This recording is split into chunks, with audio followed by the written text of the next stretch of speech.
పాలమూరు రంగారెడ్డి కరువు సీమ ప్రాంతంగా ఉమ్మడి పాలమూరు జిల్లా నిలిచిపోనుందా? ఇక్కడి సాగు భూములు ఎడారిగా మారనున్నాయా? తాగునీటికి తంటాలు తప్పవా? పాలమూరు కష్టజీవులకు మళ్లీ వలస బతుకులు తప్పవా? తట్టాబుట్టా సర్దుకొని పోవాల్సిందేనా? ప్రస్తుత పరిస్థితి చూస్తే ఇవన్నీ నిజమే అనిపిస్తుంది. నేతల నిర్లక్ష్యం, అలసత్వంతో జిల్లాలో నిర్మిస్తున్న ప్రాజెక్టుల పరిస్థితి అగమ్య గోచరంగా ఉంది. ఇందుకు పాలమూరు రంగారెడ్డి లిఫ్ట్ ప్రాజెక్టు ఉదాహరణ. 10 ఏళ్లు గడిచిన పాలమూరు రంగారెడ్డి ప్రాజెక్టు పనులు ఎక్కడికక్కడే నిలిచిపోయాయి. 5 ఏళ్లలో పూర్తి కావాల్సిన ప్రాజెక్టు పనులు 10 ఏళ్లు సాగుతూనే ఉన్నాయి. ఇప్పటికీ బీఆర్ఎస్ ప్రభుత్వ పాలనలో ఈ ప్రాజెక్టుపై పెద్దగా దృష్టి పెట్టకపోవడంతో నేటికి పనులు ఎక్కడ వేసిన గొంగలి అక్కడే అన్న చందంగా మారింది. 2023 అసెంబ్లీ ఎన్నికల ముందు అప్పటి ముఖ్యమంత్రి కేసీఆర్ హడావిడిగా ఒక మోటార్ ఆన్ చేసి ప్రాజెక్ట్ అంతా పూర్తి చేసినట్లు వ్యవహరించారు. ఆ ఒక్కరోజే మోటార్ ఆన్ చేసిన అధికారులు ఇప్పటి వరకు మళ్లీ ఆన్ చేయలేదు. పనులు కాకముందే కేసీఆర్ కోసం ఒకే ఒక మోటార్ను సిద్ధం చేశారు. ఎన్నికల్లో బీఆర్ఎస్ ఓటమి చెందడం, కాంగ్రెస్ పార్టీ అధికారంలోకి రావడంతో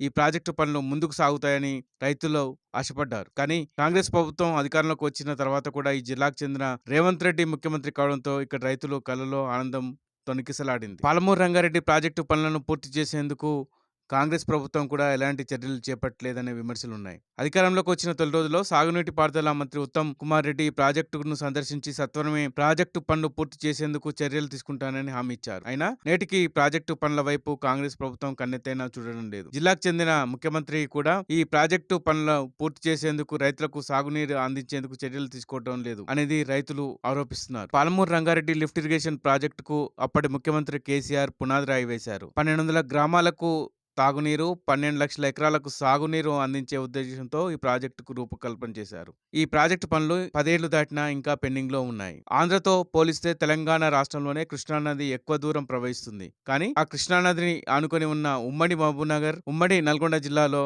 కరువు, ఫ్లోరైడ్ సమస్యలు ఎక్కువగానే ఉన్నాయి. శ్రీశైలం, నాగార్జున సాగర్ 2 ప్రాజెక్టులు ఆంధ్ర, తెలంగాణ మధ్య ఉమ్మడిగా ఉన్నాయి. ఆ ప్రాజెక్టుల వెనుక జలాశయాల్లో చేరిన నీటిని తమ ప్రాంతానికి తీసుకువెళ్లేందుకు ఆంధ్రప్రదేశ్ ప్రభుత్వం కొన్ని ఏర్పాట్లు చేసుకుంది. తెలంగాణలో అటువంటి పెద్ద ఏర్పాట్లేమీ లేవు. కృష్ణానది కంటే తెలంగాణ గట్టు ఎక్కువ ఎత్తులో ఉండడం వల్ల సహజంగానే నీరు పారే అవకాశం లేదు. దీంతో దక్షిణ తెలంగాణ సమస్యను తీర్చడానికి కృష్ణానదిలో మిగులు వరద నీటిని మోటార్ల ద్వారా లిఫ్ట్ చేసి నిల్వ చేసుకుని ఏడాది మొత్తం సాగు, తాగునీటికి అవసరాలకు వాడుకోవాలనే ఉద్దేశంతో పాలమూరు రంగారెడ్డి లిఫ్ట్ ఇరిగేషన్ పథకాన్ని ప్రారంభించారు. శ్రీశైలం జలాశయం బ్యాక్ వాటర్ ను కాలువ ద్వారా నాగర్ కర్నూలు జిల్లా నార్లాపూర్ అనే గ్రామం దగ్గర నిర్మించిన పంప్ హౌస్ కు మళ్లిస్తారు. అక్కడి నుంచి నీటిని ఎత్తి అక్కడే నిర్మించిన రిజర్వాయర్లోకి పంపిస్తారు. ఇక్కడి నుంచి ఎదుల జలాశయానికి మోటార్ల ద్వారా నీటిని పంపు చేస్తారు. నిలిచిపోయిన రిజర్వాయర్ల నిర్మాణ పనులతో మొత్తం ప్రాజెక్టులో ప్రస్తుతం నాగర్ కర్నూలు, మహబూబ్ నగర్, నారాయణపేట, రంగారెడ్డి, వికారాబాద్, నల్గొండ జిల్లాల్లో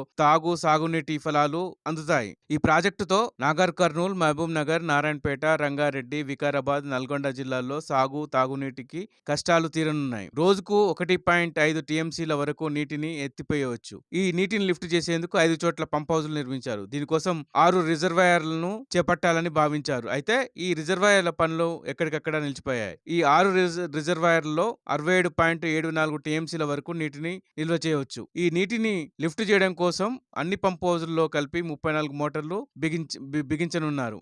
వాటిలో 31 మోటార్లు ఒక్కొక్కటి 145 మెగావాట్ల సామర్థ్యం ఉన్నాయి. 3 75 మెగావాట్ల సామర్థ్యంతో ఉన్నాయి. ఈ మోటార్లు కాళేశ్వరంలో వాడిన వాటి కంటే పెద్దవి. ప్రాజెక్టులో భాగంగా 61.57 మీటర్ల సొరంగాలు, 915.47 కిలోమీటర్ల పొడవైన కాలువలు ఉంటాయి. ఈ లిఫ్ట్ స్కీమ్ లో తాగునీటికి 7.15 టీఎంసీలు, పరిశ్రమలకు 3 టీఎంసీలు, సాగునీటికి 75.94 టీఎంసీలు వాడుకోవాల్సి వస్తుంది. ప్రస్తుతం జూరాల, రాజోలిబండ, ఇతర చెరువుల ద్వారా కేవలం 2 లక్షల ఎకరాలకే నీరు అందేది. ఇక భీమా, కల్వకుర్తి, నెట్టెంపాడు లిఫ్ట్ పనులు పూర్తి కాలేదు. దీంతో మహబూబ్నగర్ తాగునీటి సమస్య కోసం పాలమూరు రంగారెడ్డి లిఫ్ట్ ప్రాజెక్టు ప్రతిపాదన తెరమీదికి వచ్చింది. సరిగ్గా తెలంగాణ ఏర్పడే ముందు 2013లో కిరణ్ కుమార్ రెడ్డి ప్రభుత్వం ఈ ఎత్తిపోతల పథకానికి సర్వే నిమిత్తం ఒక జీవో ఇచ్చింది. అంతకు మించి ఆ ప్రభుత్వం చేసిందేమీ లేదు. తెలంగాణ ఏర్పడిన తర్వాత ఈ ప్రాజెక్టు ఫైల్లో కదలిక వచ్చింది. తెలంగాణ ఏర్పడిన వెంటనే 2014 ఆగస్టులో ఈ ప్రాజెక్టు అధ్యయనానికి తెలంగాణ ప్రభుత్వం మళ్లీ సర్వే చేయించింది. తొలుత జూరాల ప్రాజెక్టు నుంచి నీటిని ఎత్తిపోయాలనే ప్రతిపాదనలు వచ్చాయి. 2 విభాగాలుగా ప్రాజెక్టు పనులు చాలా కసరత్తులు చేసిన తర్వాత జూరాల కాకుండా శ్రీశైలం నుంచే నీటిని లిఫ్ట్ చేయాలని అప్పటి ప్రభుత్వం నిర్ణయం తీసుకుంది.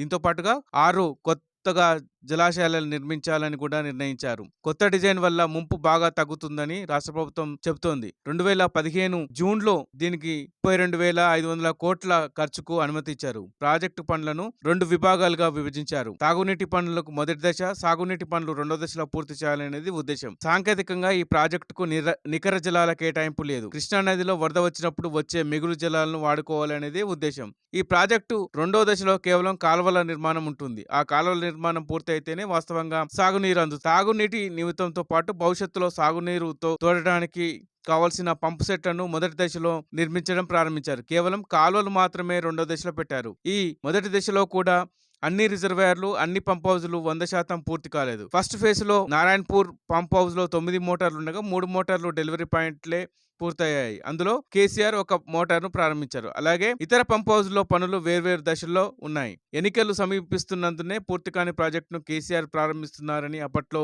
ప్రతిపక్షాలు ఆరోపణలు చేశాయి. ప్రాజెక్టు మెయిన్ పనులు 80% వరకు పూర్తయ్యాయి. ఎదుల రిజర్వాయర్ 100% పూర్తయింది. వట్టెం, కరివెన రిజర్వాయర్లు 80 నుంచి 89% మాత్రమే పూర్తయ్యాయి. ఉద్దండాపూర్లో మాత్రం ఇంకా కొన్ని పనులు ఉన్నాయి. ఈ ప్రాజెక్టు మొత్తంగా నీటిని ఎత్తిపోసేందుకు 34 మోటార్లు ఏర్పాటు చేస్తున్నారు. ఒట్టెం దగ్గర కూడా 4 మోటార్లు సిద్ధమయ్యాయి. అక్కడ సబ్స్టేషన్ పనులు అప్పట్లో కొనసాగాయి. ప్రస్తుతం ప్రాజెక్టు పనులు ముందుకు సాగడం లేదు. పాలమూరు రంగారెడ్డి ప్రాజెక్టు పనులు బీఆర్ఎస్ ప్రభుత్వ హయాంలో జోరుగా జరిగాయి.